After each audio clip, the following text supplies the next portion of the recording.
So what's your question? Alright, hold on. How do I say this? I don't know, just say it. Alright, so Alright, I'm going to bring this closer to you so it can hear you. alright. I don't know, I'm not recording you, I'm recording me. Should I say something about Billy being what kind of dog she is? Yeah, go for Alright, it. so she's 6 months, right? Her recall at home, which I know is obviously is going to be better in terms of when I call her, she'll probably come to me. Right. Though, if something's better, like she's got her sight fixated on something outside, she'll look at me. She knows that she knows what I want her to do, which is come to me, and she'll ignore it and go and do whatever. But it's obviously 10 times harder when we're out at parks. Okay. Because she's playing with another dog and that's more fun than being with me, right? So she's obviously not going to listen to me. So, my question is, how do I help that? Because I'm not sure what I'm doing right now is helping. Okay. Yeah. So one of the first things that I would want to know, right, is what have you been doing?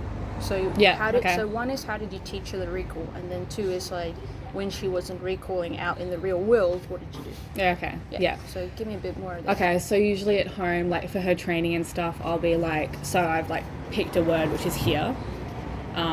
So if she's, whatever she's doing, and I go, here, Billy, then she'll come and she has to sit at my toes.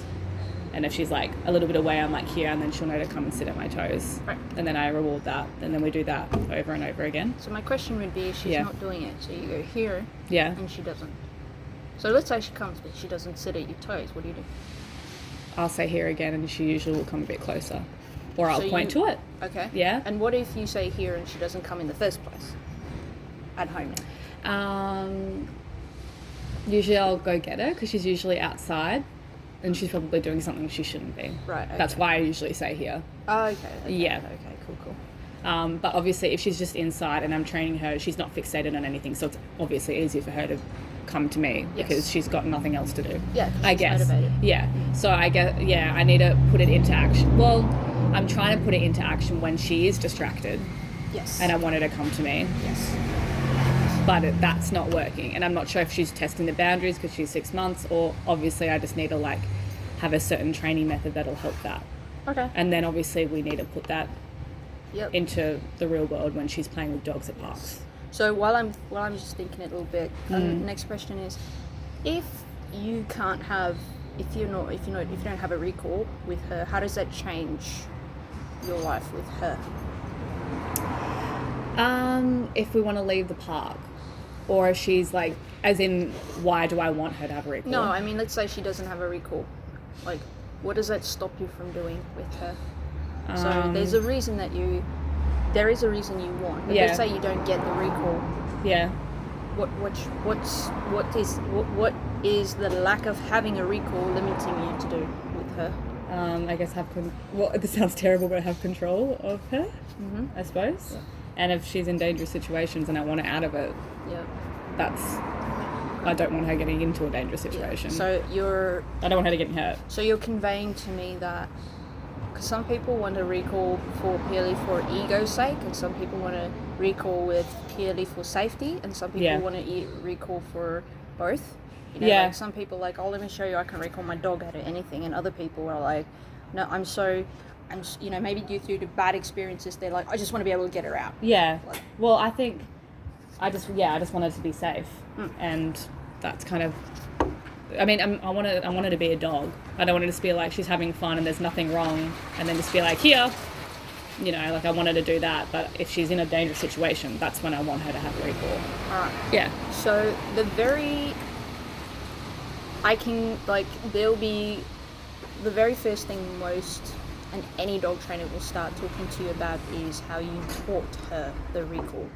So you just said something very interesting in the beginning where you said she knows, right? She knows when I'm recalling her. Yeah. So the one thing is being very clear. So clarity, it's really come very apparent to me when most dogs have clarity with what is expected. Really? And most dogs understand what to do to better their situation, right? Yeah. So if they go, I'll come to you, and then I might go back to playing, or I'll come to you and I'll come back tomorrow, these things, even though they don't want to, because maybe they're well, you're going to take me home. Yeah. If you have that good relationship with your dog, they'll do it. Yeah. Right. But on the other end as well, you know, why should you do it? Well, my dog should listen. Well, from the dog's point of view, the question becomes why. Yeah. Why should I listen to you? And if it's like, because I said so, you know, it's a dangerous situation, they love me, you know, all these things are very around us, right? So that's one of the things is, clarity is the first thing, is why shoot the dog, right? First, what is it that you want, and then why should I do it? Yeah. Right? With what you just told me, what you've done is, quite a few people do this, and there's nothing wrong with it, right? It just makes it harder. Yeah. Because once you've taught a dog what you want, then we have this component of generalizing the behavior. Yeah. Okay. Yeah, you can drink some of your coffee. I'll use mine. Okay. So first we teach what we want, and then there's this phase of, all right, well, now we need to practice it in different settings. You need to do the same thing, Billy, but in different settings, in different circumstances, different environments, with different distractions. And that's where the key comes in. But what makes it difficult is, so you're saying, like, I'll call her, and a lot of people say to me, this dog is just doing it. This dog is just doing it. This dog is just doing it. And I go, so what do we do when the dog doesn't do it? And you were like, well, I go and I fetch her. Okay, so what the dog's really learning is, if we're looking at it from an obedient point of view, is the dog says, well, if I come to you, I get rewarded. But if I don't come to you, I get rewarded from the environment. And then you get angry, and it's like, what's your problem? Yeah. Right? So this is the dog. That makes sense. If you get angry, and this is why we say punishment doesn't make behavior happen. Punishment is there to stop behavior. If you teach an alternative, right, like the recall, and you then punish a behavior and they choose the alternative, it might look like I punished the dog, so the dog did it. So, you know, I said, no, give the dog a, you know, crack on the leash, and the dog sat when I told him to. Yeah. But actually what you did is you told him to sit, he was still standing, you corrected the stand, and the dog went, ooh. Yeah. Right, so that it looks like punishment. Yeah. When we do that with recall, there's this really interesting thing that can happen. If you have a dog that is naturally very independent, right? So what I mean by that is, they don't really panic much when you move away, right? You're not really their safety net. Yeah. And yes, you are part of the pack, but all animals, when they're part of the pack, can move out of the pack, you know, distances away. Watch lions, like they'll go and explore. Wild dogs, you can, anything. Yeah. Some do build this confidence of, I can explore and return and explore and return. And that's her. And if you have a dog like that, she doesn't even care if I'm a kilometre away. She hasn't even looked. That's right. So already I'm running after her. So already you have a dog that is confident in herself to go and explore the world, right? And what happens there is, again, she goes out and explores, which is what she wants. You know, she's interacting with the environment. Whether it's dangerous or not is irrelevant to her. And then you go, come, or here, and she goes, I hear you, but I'm getting rewarded here. Yes, yeah. So, and then what happens is, eventually, so let's say the dog's playing, you know, you want to go horn, you call them, eventually they come, you know, now we're angry because we're sizzling, right? As the, you know, we're kind of, what's the word that people use? Like, we're marinating in our anger as the dog's not coming for 1 minute, 2 minutes, 3 minutes, 4 minutes. The dog eventually comes, and most of us are like, right? And we're like, don't do that again. Yeah. And what the dog does is, the first 2 seconds of getting that response was, I just got to you, and you go, don't do that again, come here. And the dog goes, yeah, I'm not doing that again. Yeah. You know, and in my mind, so I'm the dog, you know, you call me, and I see, and I watch you, and I see, with experience, I start to realize that, oh, you're not very happy. So my response is, you know, is like, I'll just play with Billy over here and Bonnie while you cool down. You know, so there's this misunderstanding of, from the dog's point of view, of, oh, you're getting angry because of my choice of not coming. Yeah. Right, so they're like, I don't know what's wrong with you, but I'm sure if I give you some time, let's say 10 minutes to cool down. Yeah. Meanwhile, you're not cooling down, you're boiling, right? Yeah. So that's the thing. So when we teach dogs unnatural things, because even in the wild, if a animal gives a call, there is no such thing as a recall in the wild. Yeah. There is communication, but it's not a recall. And the other individual still has the option to choose. Whatever they choose, there's consequence. Yeah. Okay. So we call that a training problem. Right. you're seeing also a combination with behavioral. So behavior is normal, natural things that animals do that we can expect from them as we get to know them as individuals as well. Yeah. And they go, well, I want to do that instead of this. Yeah. Okay. Yeah. So when someone says to me, my dog knows, my very first question becomes, how did you teach it? Yeah. Then it becomes, when you've taught it and the dog then makes a different choice, how did you help them to get success again? Or, you know, that sort of thing. Once you've done that, then the question becomes, okay, how did you generalize it? Now I'm going to ask you a question. When you went to the park, how often did she recall to you, or how often did she come to you, and then what age did she stop? Gonna be honest, she hasn't really recalled much ever. So never, like, we always have to, if we're leaving, we always have to get her. Okay. Yeah. And was she on leash or off leash? Off leash. Okay. So already you've distinguished situations where when you don't have the leash on her, you can't get her. Yeah. Okay, so then it becomes like something with the tool where the dog's like, okay, I'm not going to come because I don't have the leash on, right? Okay. I'm not going to do what you want because I'm not at home. Yeah. But you've already said that sometimes even at home she doesn't do it. Yeah. Right, and there is the first problem. Yeah. So the very first thing that we do is we got to create some sort of teaching system, right, that works for her learning system, your learning system, and teaching system. Yeah. So then we can work through that. Yeah. Right. And some dogs are slow learners, some dogs take a bit longer. Yeah. Because if and to work and create behaviors, we use positive methods, right? Where we go like, you come over here, I'm going to reward you. But the leash helps to manage. Yeah. So if I have my dog on a long line, Hilly. and she's interested in you, right? And I keep her a meter away from you, and I say, hey, can you, my dog really wants to say hello. And you say, yeah, I can see that. And I say, would you mind helping me? Right? And you go, yeah, sure. And I said, all right, when I tell her to go say hi, she's going to come over and say hi. Yeah. Right. Okay. And you go, oh yeah, cool. So I go, come or here. Yeah. And I use whatever I did to teach, right? She comes over. Yeah. Because if she tries to get rewarded from the environment, she can't. I'm already stopping that with management. I'm not disciplining or anything. I'm just managing it and saying, well, that's not an option because she can't get it. Yeah. She comes over to me. I reward her, and then I'm like, go say hi. So I use the environment as an indirect reward. Yeah. And then she goes, what? Her brain will blow because she goes, wait a minute, I just went away from what I wanted to get what I want. Yeah. How's that work? Yeah, right. Right. So one is you're already teaching her that if you don't listen to me, you're not going to get rewarded from the environment. Mm-hmm. But maybe, just maybe, we create a gambler. Mm-hmm. You get rewarded for coming via the environment. Yeah. So in that particular case, we create the doggy dictionary. Yeah. Where we can mark it and we can say, because you came to me, say hi. Yeah. And they go, oh. Yeah. So the dog learns to comply with you because that's how they're going to get what they want. Yeah. If you don't have a leash on your dog and you're thinking it'll be okay, which is what most people do, and that's fine. When it's not okay, we have to go back to the drawing board. Yeah, exactly. You know, so I use the I got this from Jay Jack. So the way he goes from leash to no leash. Oh yeah. Yeah. He has this in between transition where he calls it drag line, where the leash drags. Yeah. You know, and I teach people certain things so they can get their dog back. Yeah. Right. And that's the key.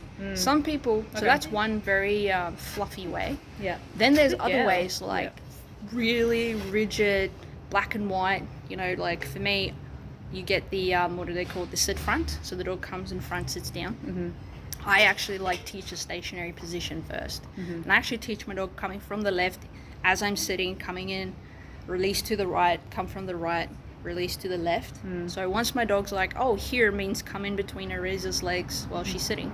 The next step is closing my legs, right? And it's like the dog's like, well, I can't get to you, but my chest touches your knees. But they're already orientating themselves, right? And they're fixing the problem, right?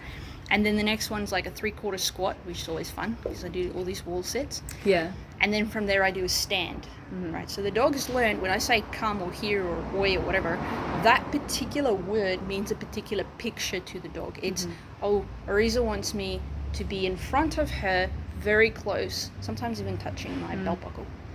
Then we start. Usually generally would teach the dog duration. So this is where I use the environment to my advantage. So I distract the dog out of position. I force them to fail to help them get success, right? So I might have food in my hand and throw it to the side. And as the dog tries to get it, I didn't say anything. I block them, right? Now you can either outweight them and hope they come back, or you re-cue them, Dog comes back, and then I'll go, get it. So I'm already teaching how the dog can learn to get the reward via the environment. Or I can have you there and I can say, hey Gabby, I'm calling my dog, she's in here, I'd like you to distract her with some food. When she comes over, just keep doing this with the food, but don't give it to her. The moment the dog comes back, get it. So you get this indirect reward. So dogs who love the environment has to just learn that, hey, actually you can have that when you listen, when you comply with me. But guess what? You can't have it when you don't listen, because I'm going to block you with the leash. Okay. Once I've done that, then I start doing, then I might go on a walk, right? Like a little, just my normal walk. So then you've changed the environment. But by the way, as I'm going through sitting, legs open, legs closed, standing, I'm changing the environment each session.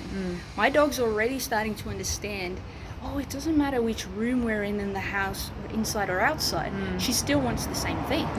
Then we're working with the distractions. Now there's two types of distractions, threats and temptations. We're only working with temptations, okay? So we work on that. So then when we're in the real world, going on a short leash walk, right? It's not loose leash. You can, if my dog pulls me and you're working on a recall, that's what you're working on. We're not working on a loose leash at the moment. If your dog does loose leash, great stuff. Dog gets distracted, smells, and I tell them less is more. So let the dog get distracted a few times and then call them. Block them from getting that. They come in. All right, now they can go back to it. Wow. Yeah. So the whole idea is then the next step would be increasing the distance. So this is where long lines come in. I still haven't even disciplined my dog. I haven't punished them with what we call positive punishment. I didn't add any discipline. I've managed them, which is called negative punishment. So I'm withholding, but I'm rewarding the right stuff. And then that's one of the ways you can do it. So the whole idea is using the environment to your advantage. So now you got a friend and you say, hey, Billy and Dumbo gets along quite well. Let's do some play. Both dogs do play on the leash like we did today in the gym.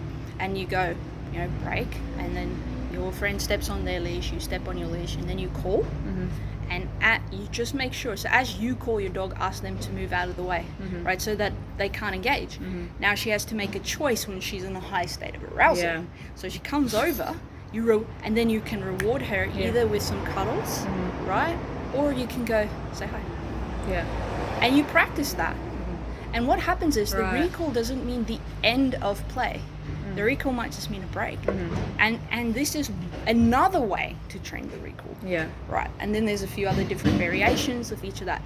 The other people they'll make a dog sit, right? This is the first one I learned. You make the dog sit, you step back, recall the dog. As they come in, you lure them into a sit, you reward. Okay. But we call that a complex behavior because there's two stages to that. Right? It's a come and then a sit in front of me. What I'm doing is I'm only teaching the dog a sit in front of me, but they have to get there regardless of how far they are. So it doesn't actually look like a recall. But it's not really a recall, but it is a recall. But all I'm teaching is a position. So I'm saying here, and my dog needs to get there. Whether they're over here, 2 meters away, or over there, 10 meters away. And here's the catch. I never face them. I'm never in line with them to have this runway. I'm always at some sort of angle. Where I'm like, hey, you gotta get here. So the dog learns to orientate. Right. So what you're getting is you have a dog that says, well, I know that there's a chance I can go back to what I wanted to do. I understand roughly that there is consequences to my choices. Because if I choose not to listen to you, you might run out of patience and then leave. And then I don't get to play. Right? But they also learn, well, if I come, I can either get rewarded by you or I can get rewarded by the very thing I just left. Brilliant. Okay. And then there's a way of phasing out the leash and all the equipment and, then you start working with different distractions and So my long story is you don't have clarity for one. Yeah. And then two, because you haven't really thought about how to teach it, which is normal, right? You experimented. Yeah. It's all good. Yeah. So if we have a little bit more of a system and then learn how to generalize, you will have better responses. So once you've done all these things, right, I do have people that say, well, I still do that, and the dog is like, nah. And I like, so this is where I start to learn, okay, do I have a dog with a bit more of a, like their drive is more external, right? So they want to be out in the real world, they want to engage, and they really can't care, they don't care what you have. Some dogs, like my dog, didn't like food. Like, she ate, but she only ate. She's like me, we only eat because we have to. We're not foodies like that. So using a treat or any type, I'm talking steak, I'm talking fish, and she had raw food. Like that was, I trained with her actual meals. That's the only way I could add any sort of value. She still didn't care. She's like, no, I'm chasing that. Because her prey drive, hunting drive, chasing was so high compared to the food drive.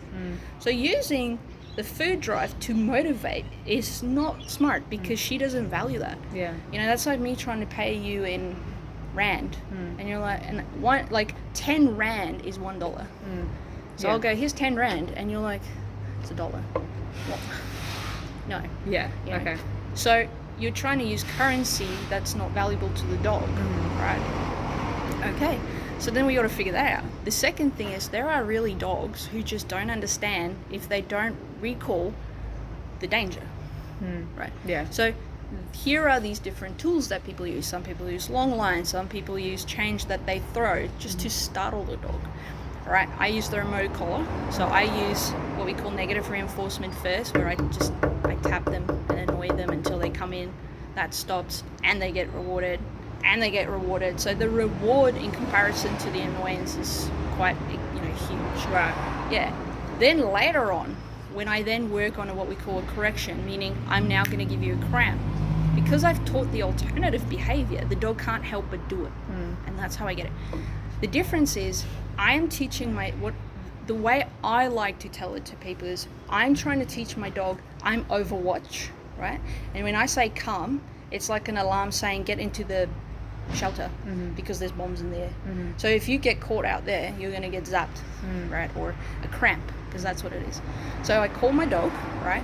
1 Mississippi, 2 Mississippi. So within 2 seconds, that dog gets a cramp, right? And then usually you get dogs that panic, right? Because they're like, what was that? Yeah. I don't know if you've ever like touched something, ooh, or that game people used to play with, they run around and then they zap each other, with static electricity like that. So they'll go, whoa. And then I take it a step back to help them. Like I bring them back in. And then I'm like, literally, what happened? And the dogs look at me like, to know that tree, I don't know, it zapped me. Yeah. And I'll be like, well, was it the tree? So I'll go, okay. And I reward. And I go, let's go have a look. Yeah. And they're like, it's I don't know. Yeah. So we go back to it. Nothing happens. Yeah. Right. And then I just walk around until the dog's curiosity overcomes the uncertainty, like that, and then let them be, right? So they're like, oh, everything's fine. Da, da, da, da, da. So one recall every 10 to 15 minutes. That's quite a lot, right? That's a long time. Yeah. Come. Yeah. Dog doesn't. 1 Mississippi, 2 Mississippi. Maybe they're sniffing a rock. Yeah. Help them. They come back. Good boy. What happened? I don't know. Oh, well, let's go check it out. No. Yeah, we're going to check it out. Oh, okay. Check it out. Nothing happened. Suddenly the dog starts to learn, and it takes about 5 repetitions in one place for a dog to go, oh, wait a minute. Yeah, okay. I think Mum's trying to look out for me. Yeah. This is the story I tell myself, right? Yeah. So when I go, come, and they go, okay. Yeah. They run to me. I'm paying them. I release them. So happy. They walk away. They go, I didn't get a cramp. Yeah. So it almost looks like it's obedient, but actually what I'm trying to teach them is listen. Yeah. Right? Because it's not safe. Yeah. So okay, cool. That's the way I use the remote collar. Right? And then I generalize it. So I generalize in different areas and things. I do it then leash, no leash. So first we started with the leash on, so I can always help milk mate. So the whole idea is I become the dog's helper to get success. I don't become the one who's angry or anything, because I don't. I just don't. And in the beginning, some dogs can be quite dramatic when they get a little, and that's where you learn to get to know your dog. Do they have a low threshold for stress? And when I say stress, how severe do they respond to stress? Just normal stress. Okay, because some people can take quite a lot before they're like, oh, and other are like, oh my goodness, that guy said no to me, my whole world's gonna end. It's like, he just didn't want to buy you a coffee. What's wrong with that? So you get to know your dog, how intense, and then how long does it take them to bounce back? And that's one of the reasons why there are certain dogs, if they've already learned about tools like leashes, you can't make me, and it's like, I don't want to make you. I don't want the dog to perceive me. I'm making them. I'm teaching, dude. It's up to you. Like they always joke and they say, if you want your husband to do things, make him think it's his idea. It's the same type of psychology. But it is to create and better your relationship to keep your dog safe. Because in WA, the law states, unless the area is pronounced as an off-lead area, your dog should be on leash. Now, I took risks and I had my dog off leash in areas where she's not supposed to be. But I could communicate with her so I could keep her safe. That's my choice. Right? I didn't always do that. Right? So when I asked you earlier, how are you going to be limited if you don't have a recall? The question or the answer becomes in my mind, if you're going into a place like a dog park, maybe she becomes too boisterous, there's a fluffy maybe who panics, she gets too intense, and you cannot recall her, right? And she just threw, I want to play, just too hard, and now there's blood. And that person goes, your dog's aggressive, attack my dog, put her down. This is literally my head, because these are the rescue dogs in very severe cases I work with. They've already gone through everything. That's worst case scenario. So you got to have clarity first with a training style that you then generalize before you can say it's her fault. Because if you're blaming for her and then punishing her for ignorance, that's not fair.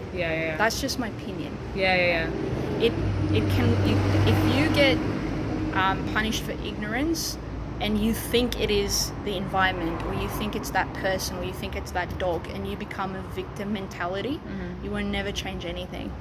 And there's this balance almost between that.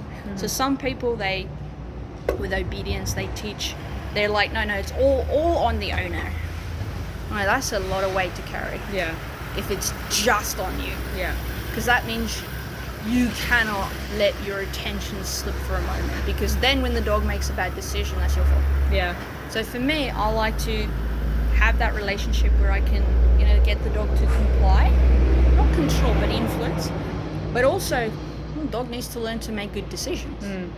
And it all comes back to, what kind of individual do you have? So she's what, a staffy? An American bully. An American bully, but she loves conflict. You can see it, the way she plays.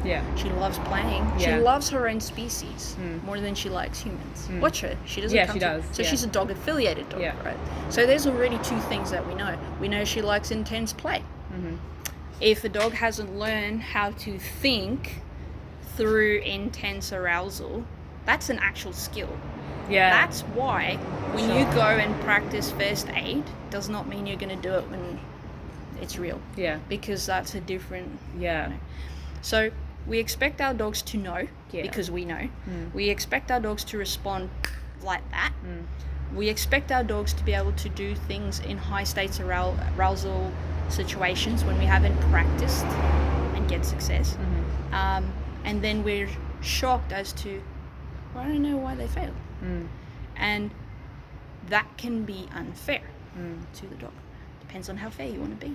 But you're like, well, she nearly got run over by a car, or she nearly ate the snake, or, and it's just like, So, well, a good coach, I listened this the other day, it was so good. The guy said, there's one of the differences between a good coach and a bad coach is both know a match is coming up, but only the good coach prepares for it, right?